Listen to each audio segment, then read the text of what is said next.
bro semuanya, balik lagi dengan saya Sinik Motovlog.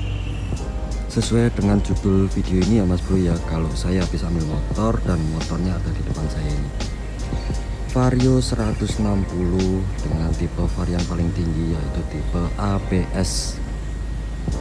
Dan saya minta maaf, sebenarnya saya bikin video ini udah telat banget mas bro, karena sebenarnya motornya udah datang jauh-jauh hari, cuman baru sempat saya buatkan videonya sekarang karena memang waktu saya yang baru renggang sekarang.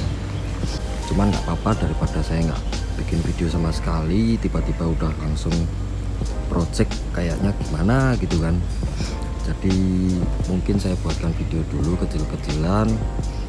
Untuk video kali ini saya cuman mau menunjukkan sedikit kelebihan dan keunggulan dari motor ini dan alasan saya kenapa saya ambil motor ini. Nah, mungkin untuk yang pertama saya mau memberikan alasan saya kenapa saya ambil motor ini ya mas bro ya. Jadi sebelumnya saya jelaskan dulu, untuk Vario sendiri sekarang dia cuma mengeluarkan 3 tipe ya kalau nggak salah ya, yaitu Vario 125 LED New, Vario 160 CPS, dan ini Vario 160 ABS. Jadi ini termasuk kasta paling tingginya Vario lah mungkin dibilangnya ya. Alasan saya kenapa ambil motor ini sebenarnya cukup simpel ya, karena saya mau yang beda gitu tuh, ditambah juga saya udah lihat beberapa review ya, katanya motor ini terkencang di kelasnya. Nggak tahu sih ya bener apa enggak, soalnya bagi saya yang penting saya nyaman aja sih ya. Dan untuk alasan kedua, karena memang di harga yang sudah sangat terjangkau itu kita sudah bisa mendapatkan ABS, ditambah dia sudah mendapatkan keyless dan double disc brake alias cakram di depan dan di belakang.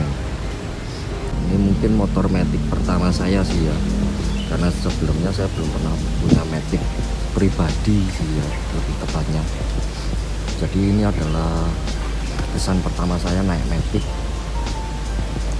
di cc 160 lah. Dan untuk berikutnya masuk ke body sih mungkin ya, nggak tahu sih kalau user Vario yang lain mengalami hal yang sama apa enggak.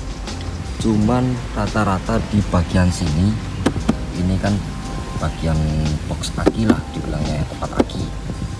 Akinya kan di bawah sini, cuman kalau untuk Vario sekarang dia disambungin sampai sini. Jadi ini dibuka, otomatis sini ikut buka, dan di bagian sela-sela ini kalau kelihatan ya mas bro, dia itu nggak rapet, sering kali buka gitu. Saya pakai jalan sebentar buka, padahal nggak ada apa-apa, cuman kena belum jalan ya, nggak terlalu kenceng juga sih sebenarnya, cuman gampang banget pas ditambah dengan depan ini kayak tipis banget kalau saya rasa ya, nggak kayak Vario sebelumnya lah, motor-motor lain sebelumnya lebih kelihatan aja. Motor-motor sebelumnya saya kira tuh di motor Honda sekarang ya, saya bilang sekarang ya bukannya dulunya, bodinya tuh udah licin, karena di Revo saya tuh licin banget, nggak kayak gini, ini tipis banget. Saya sendiri agak kecewa sih sama bodinya ini ya, entah bisa diklaim atau enggak besok, semoga saja masih bisa ya. Dan untuk berikutnya, karena memang ini tipe yang paling tinggi alias ABS, jadi di sini dia ada sensornya juga. Tetapi yang bikin saya kurang sreg, kenapa sensornya ditempelin di cakram? Kalau kayak gini saya jadi susah cari cakramnya. Kenapa nggak kayak di produk sebelah tuh Yamaha tuh, yang sensornya dipisah, nggak dicakram seperti ini, jadi dia mempermudah untuk diganti. Ya ini sedikit kekurangan sih ya, ditambah ini fitur ABS nya hanya ada di depan, yang di belakang nggak ada mas bro. Jadi menurut saya sebelumnya nanggung sih ya, kenapa Honda nggak kasih fitur depan belakang gitu. Dan anehnya lagi di PCX juga sama, PCX cuma di depan sini aja, di belakang situ tidak ada. Aneh banget sih rasanya ya. entah kenapa. Dan untuk berikutnya ada di bagian sini Mas Bro. Kalau kalian sadar ya, ini motor sekarang udah nggak punya selah alias engkol lah, atau apalah di tempat kalian nyebut ya, dia udah nggak ada. Jadi kalau amit-amit sampai akinya tekor, baterai kilasnya habis, ya udah motor ini diem, nggak bisa dibawa pulang sebelum akinya diganti. Ya minimal dorong lah sampai rumah lah ya, karena tidak ada selahnya, kita nggak bisa hidupin manual lah. Jadi sangat disayangkan banget ya. Kalau dari segi look sih sebenarnya jadi kelihatan lebih modern lah ya, kayak motor Ninja itu kan sebenarnya juga nggak ada salahnya ya. Ya makin kesini makin modern, cuman ya ini termasuk fitur yang penting sih sebenarnya ya, kenapa mesti dilakukan. Di bagian sini ini kan termasuk bagian-bagian crankcase lah ya, maksudnya ya mungkin ya bagian mesin lah. Lihat ya, jaraknya itu terlalu dekat dengan tanah, dan sempat kemarin ya, ini ya, ini udah sempat ada garis cacat. Kalau kalian kelihatan di sini ya, ini ada garis cacat gara-gara nggak sengaja saya naik kan ke hotel gitu tuh, tiba-tiba ngasrup, padahal juga dibilang nggak tinggi gitu loh, masih terbilang normal gitu loh. Rawan banget nih untuk yang namanya bolong crankcase-nya. Jadi untuk kalian yang beli motor ini, saya sarankan segera beli engine guard lah, atau pelindung gitu kan dari besi, biar ini nggak kena, otomatis yang kena dari pelindungnya itu dulu, covernya itu. Dan untuk dari segi kekurangannya yang terakhir ya Mas Bro ya, ini ada di shocknya, entah dari yang depan atau yang belakang saya kurang paham. Yang jelas ini shocknya keras banget, lebih keras dari motor Vario sebelumnya atau motor-motor yang pernah saya coba. Kayak berasa bukan motor baru gitu loh. Soalnya setahu saya ya, namanya Honda tuh shocknya empuk banget, tapi entah kenapa di Vario ini keras banget, serasa kayak naik gerobak mungkin ya, keras banget, kayak nggak ada pernya sama sekali.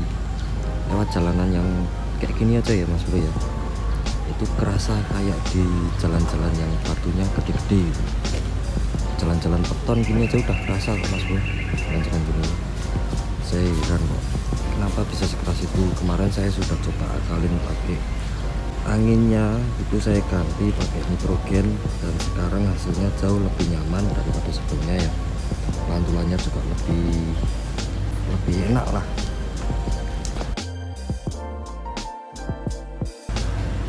Untuk dari segi kelebihannya sendiri, tentu saja yang jelas ini sudah 160 cc. Sebenarnya nggak genap 160 sih, alias 156,9 atau berapa gitu ya, kita genapin aja 157 lah ya. Jadi sebenarnya ini nggak pas 160 cc, cuman digenepin jadinya 160 cc. Tapi memang dari segi tenaganya sendiri kerasa banget kalau ini motor cc nya lebih dari 150 lah. Dan masuk ke tahap berikutnya, itu double disc. Dia sudah double disc ya Mas Bro ya, alias pengeremannya juga sudah lebih pakem daripada yang masih memakai tromol belakang.